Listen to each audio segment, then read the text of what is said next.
శ్రీమాత్రే నమః. శ్రీ గురుభ్యో నమః. జయంతి మంగళాకాళి భద్రకాళి కపాలిని దుర్గాక్షమా శివాదాత్రి స్వాహాసుదా నమోస్తుతే. మరి అందరికీ కూడా ఆ దేవి కామాక్షి అనుగ్రహం కలగాలని మనస్ఫూర్తిగా కోరుకుంటూ, మరి ఈసారి నేను చెప్పబోయే అంశం ఏంటంటేనండి, వారాహి నవరాత్రులు. ఇక మనకు 15 రోజుల సమయం మాత్రమే ఉన్నది. ఇక ఆషాఢ శుద్ధ పాడ్యమి నుంచి నవమి వరకు కూడా ఈ గుప్త నవరాత్రులైన ఆషాఢ నవరాత్రులు లేదా వారాహి నవరాత్రులు చేయడం జరుగుతుంది. అయితే ఈ నవరాత్రులు ఏ విధంగా ఆచరించాలి, ఎలా చేయాలనే సందేహం చాలా మందికి ఉంది. అయితే పూజ్యులు గురువులు చాలామంది వారి ప్రయత్నంగా వారు చెప్పడం జరిగింది.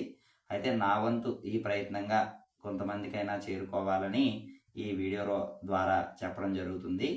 కాబట్టి ప్రతి ఒక్కరు కూడా వారికి తగినట్లుగా ఆచరణ చేసుకోండి. ఎక్కువ భక్తికి ప్రాధాన్యతనివ్వాలి, అంతేకాని మనం హంగు హార్బాటాలకు ప్రాధాన్యతను ఇవ్వనవసరం లేదు. భక్తికి ప్రాధాన్యతనిచ్చి ఏ వ్రతాన్ని కానీ, ఏ పూజను కానీ, ఏ పరమార్థాన్ని కానీ చేసినా కూడా అది 100 రెట్లు ఫలితాన్ని ఇస్తుందని మనకు వేదాలు పురాణాలు చెప్పడం జరుగుతుంది. కాబట్టి మనం భక్తికి ప్రాధాన్యతనిచ్చి ఈ వ్రతాన్ని కానీ, ఈ పూజను కానీ ప్రతి ఒక్కరూ ఆచరిద్దాం.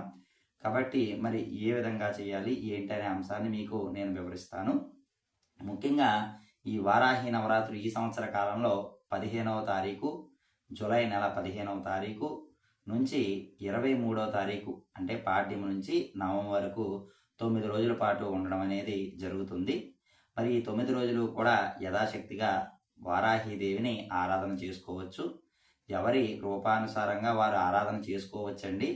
ఎవరి శక్తిని బట్టి వారి ఆరాధన కూడా చేసుకోవచ్చు.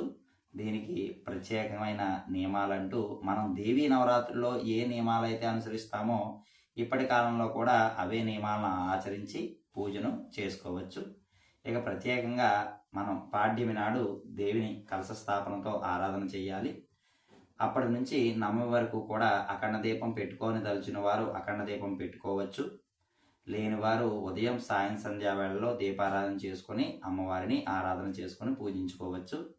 ఇక ముఖ్యంగా చెప్పే విషయం ఏంటంటేనండి, అమ్మవారికి కలశ స్థాపన చేసుకోవచ్చు.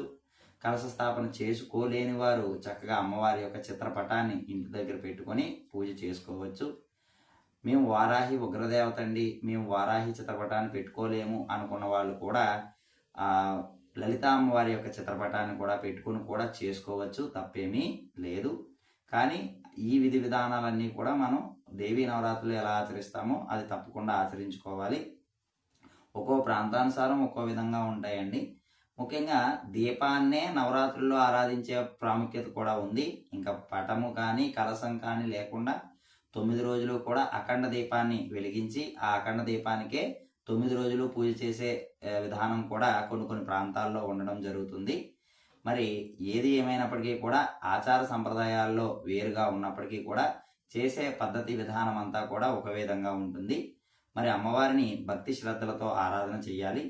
9 రోజులు కూడా అమ్మవారికి చక్కగా పానకాన్ని నివేదన చేయండి.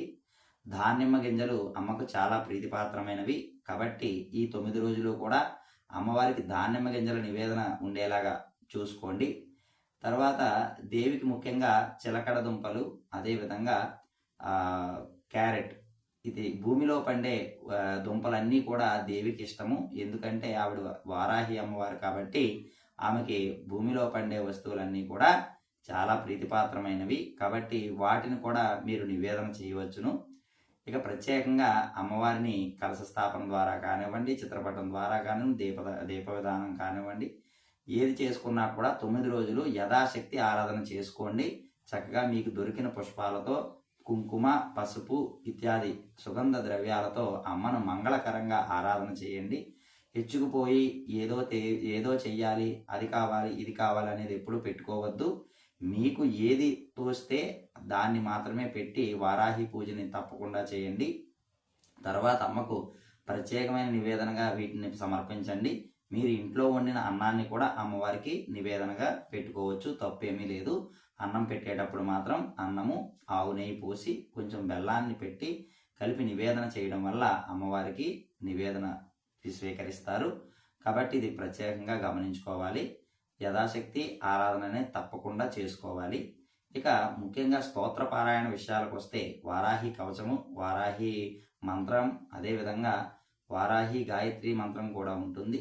ఎవరికి ఏ విధంగా తోస్తుందో ఆ మంత్రోచ్చారణ చేసుకోవచ్చు, తప్పులేదు. ఇక పూజా పరమార్థానికి వచ్చినట్లయితే తెల్లవారుజాము కాకముందే అమ్మకు పూజని చెయ్యవలను. అది తప్పనిసరిగా చెయ్యాలండి. తెల్లవారక ముందే అమ్మకు పూజ అయిపోవాలి. తర్వాత రాత్రి సమయంలో మాత్రం 7 గంటల సమయం దాటిన తర్వాత పూజ చేయడం వల్ల విశేషమైన ఫలితం ఉంటుంది. 9 గంటల తర్వాత కూడా చేసుకుంటున్నారు కదా గురువు గారు, చేసుకోవచ్చునా అంటే తప్పకుండా చేసుకోవచ్చు.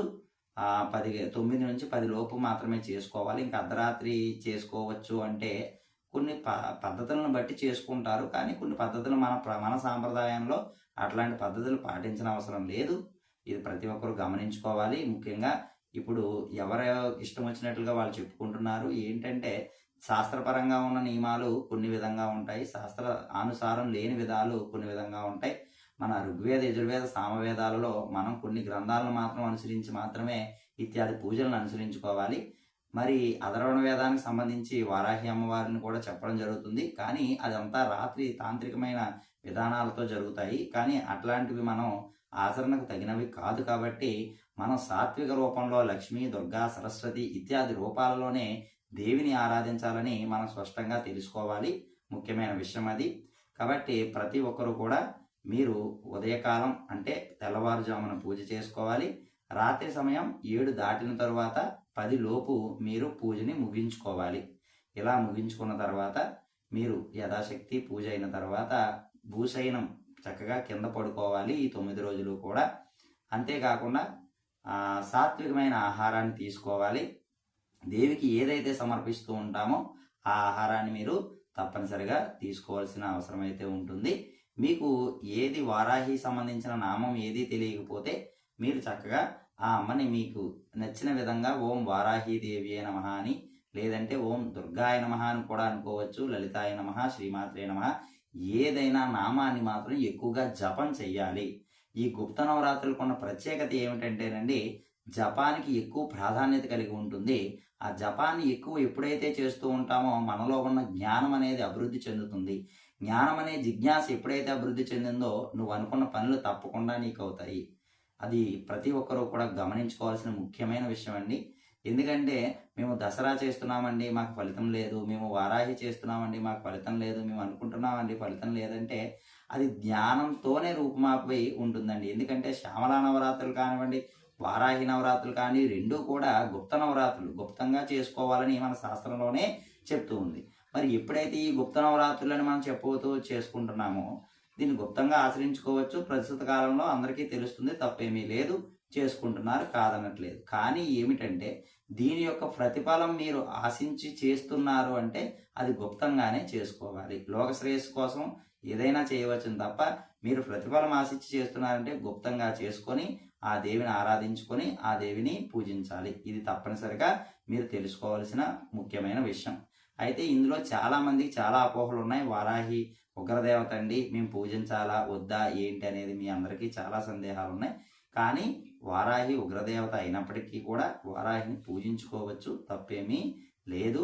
కానీ 9 రోజులు కూడా నియమనిష్టలతో అమ్మను ఆరాధన చేయాలి, ధ్యాన స్వరూపంగా ఆరాధన చేయాలి.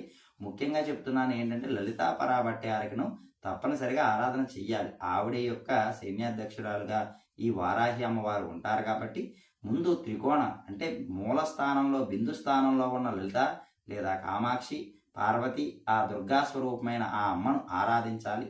ఆ అమ్మను ఆరాధించి ఆ అమ్మను పూజించి ఈ అమ్మను ఆరాధన చేయడం అనేది చాలా విశేషం అండి. కాబట్టి 9 రోజులు కూడా అమ్మను నియమనిష్టలతో ఆరాధన చేయండి. ఇక 9 రోజులు నైవేద్యాన్ని విషయానికి వస్తే నేను ముందే పళ్ళు పలహారాలు చెప్పాను. మీ యథాశక్తి మీకు ఏది దొరికితే వాటిని నైవేద్యంగా మీరు సమర్పించుకోవచ్చు అమ్మవారికి. అందులో ఏమీ దోషం లేదు. మీకు ఇష్టమైన స్తోత్ర పారాయణాలు చేసుకోవచ్చు. ఇక 15వ తారీఖున కలశం పెట్టవలసి వస్తుంది. 23వ తారీఖు గురువారం రాత్రి పూజ అయిన తర్వాత కదుపుకోవచ్చు. కానీ గురువారం వచ్చింది కాబట్టి ఒకవేళ కుదిరితే 24వ తారీఖు శుక్రవారం దశమి వస్తుంది. ఆ రోజు కూడా పూజించి శనివారం నాడు ఏకాదశి నాడు అమ్మకు ఉద్వాసం చెప్పుకోవచ్చు. లేనివారు, కుదరని వారు ముందే మీరు ఉద్వాసం చెప్పుకోవచ్చు. అందులో దోషమేమీ లేదు. అమ్మకు ముఖ్యంగా కంద అంటే చాలా ఇష్టము. ఆ కంద దీపాన్ని అమ్మవారికి సమర్పించడం, వెలిగించడం చాలా అంటే చాలా ఉత్తమం. కాబట్టి ప్రతి ఒక్కరూ కూడా అమ్మవారికి కంద దీపాన్ని వెలిగించండి. మరి ముఖ్యంగా ఈ దేవికి ప్రత్యేకమైన అంటే కోర్టు సమస్యలతో బాధపడేవారు, అదేవిధంగా ఆర్థికంగా ఇబ్బందులు పడేవారు, సంసార జీవితంలో కొంచెం ఇబ్బందులు తొణికిసలు ఉన్నవాళ్ళు కూడా ఈ అమ్మను ఆరాధించండి. భూ వివాదాలు, కోర్టు కేసులు ఇత్యాది వారందరూ కూడా అమ్మవారికి పానకము, దానిమ్మ ఫలము, పానకము, దానిమ్మ ఫలము ఇది తప్పనిసరిగా పెట్టండి. పెట్టి ఆ అమ్మను 9 రోజులు ఆరాధన మాత్రం చెయ్యండి.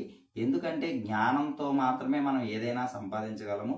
ఆ ధ్యానం ఎక్కువ ఆ దేవిలో నిమగ్నమవుతూ ఆ దేవి స్మరణ చేస్తూ ధ్యానం చేయడం వల్ల ఉత్తమమైన ఫలితం అనేది రావడానికి ఉంటుంది. పూజా పరమార్థాల కన్నా జపానికి ఎక్కువ ప్రాధాన్యత ఉంటుంది. ఎందుకంటే నిరంతరము ఆ దేవి స్మరణ చేస్తూ ఉంటాం కాబట్టి దానికి ఎక్కువ ప్రాధాన్యత ఉంటుంది. కాబట్టి ప్రతి ఒక్కరూ కూడా ఆషాఢ నవరాత్రుల్ని తప్పకుండా ఆచరించండి. అదేవిధంగా అమ్మకు ఆ రూపాలు అనేవి రకరకాలుగా ఉంటూ ఉంటాయి. ఏ రూపాలు ఉన్నప్పటికీ కూడా అంతా లలితా త్రిపుర సుందరిగా, కామాక్షిగానే మనం భావించుకోవాలి. సరే, ఏది రూపాలైనా కూడా వారాహికి వచ్చేటప్పటికి కొన్ని రూపాలు ఉంటాయి. భూవారాహి, స్వప్నవారాహి అని చక్కగా కొన్ని నామాలతో ఈ అమ్మవారు మనకు ముందుకు వెళ్ళడం అనేది నవరాత్రి క్రమం అనేది జరుగుతూ ఉంటుంది. అయితే ఈ వస్త్రాలు పెట్టాలి, ఆ వస్త్రాలు పెట్టాలి, లేకపోతే ఈరోజు ఈ కలర్ పెట్టాలి, ఈరోజు ఈ పువ్వులు ధరింప చేయాలి, అట్లాంటిది ఏమీ లేదండి. ఇలాంటి పిచ్చి అపోహలన్నీ కూడా మానుకోండి ప్రస్తుతానికి. ఎందుకంటే ఇదన్నీ కూడా భక్తి ప్రధానంగా చేయాలి తప్ప ఆ పూలు పెట్టాలి లేకపోతే ఆ చీర కట్టాలి అనేది ఎక్కడా దేవి మనకి చెప్పలేదు. అది ఏ శాస్త్రంలోనూ కూడా లేదు. కాబట్టి రాతిని పూజించినా కూడా ఆ స్వభావమైన వారాహిగా మనం పూజించుకోవచ్చు. ఇందులో మనం ఏది అనుకోవడానికి కూడా లేదండి. చిత్రపటం లేని వాళ్ళు చక్కగా పసుపు చేసుకోమంటానండి నేనైతే. ఎందుకంటే ఆ పసుపులోనే ఆ దేవి ఉన్నారు కాబట్టి ఆ పసుపుతోనే ఆ దేవిని స్మరించుకుని 9 రోజులు పూజించి చక్కగా మీరు ఉద్వాసన చెప్పుకోవచ్చు. కాబట్టి ప్రతి ఒక్కరూ ఆచరించండి. ఇక నియమనిష్టలకు వచ్చేటప్పుడు మనం దసరాలో ఏ నియమనిష్టలు ఆచరిస్తామో ఆ నియమనిష్టలు కలిగి ఉండాలి. ముఖ్యంగా ఏంటంటే ఈ 9 రోజులు కూడా ఎంతో నియమనిష్టలతోనే ఆరాధన చెయ్యాలి. ఎందుకు అంటే ఆ ప్రతిఫలం అనేది మీకు దక్కాలి అనుకుంటే మాత్రం తప్పనిసరిగా మంచి ఆలోచనతో, మంచి మార్గంతో, ప్రజల యొక్క శ్రేయస్సుతో ఈ అమ్మను ఆరాధించిన వారికి ఆ అమ్మ ఎప్పుడు కూడా వెన్నంటి నడిపిస్తుంది. అందుకే ఆవిడ వజ్రవారాహి, ఇదే విధంగా స్వప్నవారాహి ఇత్యాది నామాలు కలిగి ఉంది. ప్రస్తుత కాలంలో ప్రతి గ్రామాల్లో కూడా దగ్గర ఉన్న పట్టణాలన్నింటిలో కూడా వారాహి ఆలయాలను ప్రతిష్టాపన చేయడం జరిగింది. మీకు కుదిరిన పక్షంలో చక్కగా ఆలయానికి వెళ్ళండి, అమ్మని దర్శనం చేసుకోండి. దర్శనం చేసుకొని వచ్చి మీ ఇంటి దగ్గర కూడా ఆ అమ్మవారికి పూజ చేసుకోండి, తప్పేమీ లేదు. మరి గురువు గారు మేము 10 రోజులు కూడా చేయలేమండి, 9 రోజులు చేయలేము, మాకు వేరే ఏదైనా కొంచెం తక్కువగా ఉండే సమయాన్ని మీరు ఏమైనా చెప్పగలరా అనుకుంటే గనక మీరు నవమి నాడు ఒక్కరోజు చేసుకోవచ్చు. లేదు ఇవి అప్పుడు కూడా కుదరదు అనుకుంటే మాత్రం ముఖ్యమైన రోజు ఏంటంటేనండి, వారాహి నవరాత్రిలో ఆషాఢ మాసంలో వచ్చే దాంట్లో పంచమి. ఈ పంచమి 15 అమ్మవారిని నిలబెట్టిన తర్వాత 19వ తారీఖు పంచమి. ఇది చాలా ఉత్తమమైనది. ఆదివారం నాడు వచ్చిందండి. ఈ ఒక్క రోజైనా కూడా వారాహిని మీరు చక్కగా ఒక్కరోజు ఆరాధన కూడా చేసుకున్నట్లయితే మొత్తం నవరాత్రి చేసిన ఫలితం మీకు తప్పకుండా వస్తుంది. కాబట్టి ఏది ఆచరించాలనేది నిర్ణయంగా మీరు చేసుకోండి. కాబట్టి ఇక్కడ అంగు ఆర్భాటాల కాకుండా భక్తికి ప్రాధాన్యతనివ్వండి. సనాతన ధర్మంలో ఏదేమైనప్పటికీ కూడా భక్తికి ప్రాధాన్యతనిచ్చి ఆ పూజా పరమార్థాలు ఇంకొకరు చేసుకునే విధంగా మనం చెప్తూ ఉంటే అది ముందుకు సాగుతూ ఉంటుంది. ఎందుకంటే ఈ పూజకి నేను ఇన్ని పెట్టాలి, ఇన్ని చెయ్యాలంటే లేని వాళ్ళు చేసుకోలేరండి. కాబట్టి ఎప్పుడు కూడా పూజా పరమార్థాలకి తక్కువ వ్యయాన్ని ఖర్చు పెట్టాలండి. ఎక్కువ వ్యయంతో చేసే పూజలన్నీ కూడా వ్యర్థంగానే ఉంటాయన్నమాట. కాబట్టి తక్కువ వ్యయంతో, తక్కువ డబ్బులతో మన చుట్టూ ఉన్న విధానాన్ని బట్టి మనం నడుచుకోవడం వల్ల తోటి వారందరూ కూడా ఇంకా చేసుకుంటారు. అలా చేసుకోవడం వల్ల ఆ సనాతన ధర్మంలో హైందవత్వం కూడా ఇంకా ముందుకు వెళ్తుంది. కాబట్టి ప్రతి ఒక్కరూ ఆచరణ చేయించేలాగా చెయ్యండి. మీ సంకల్ప భావంతో వాళ్ళని ముందుకు తీసుకువెళ్ళండి. ముందుకు తీసుకువెళ్లకుండా 10 రోజులు 10 చీరలు కట్టాలి, 10 రోజులు 10 రకాల ఉండాలి, 10 రోజులు 10 నైవేద్యాలు చేయాలి. ఇట్లా మీరు వాళ్ళని భయపెడుతూ ఉండడం వల్ల వాళ్ళు అది చేయవలసింది కూడా ఆగిపోయి వెనక్కి ఉండిపోతూ ఉంటారు. మరి దానివల్ల మనకు ఇబ్బంది తప్ప వేరేది ఉండదు. పాపం చేసుకోవాలని మనసులో ఉంటుంది. కానీ ఇలా ఎవరైనా మాట్లాడడం వల్ల వాళ్ళు ఇబ్బంది పడడం అనేది జరుగుతుంది. కాబట్టి అందరూ చేసుకునే విధంగా ప్రయత్నం చేయండి. ఆ అమ్మ అనుగ్రహానికి పాత్రలు కండి. జై వారాహి, జై జై వారాహి. శ్రీమాత్రే నమః. శ్రీ గురుభ్యో నమః. సర్వే జనా సుఖినో భవంతు.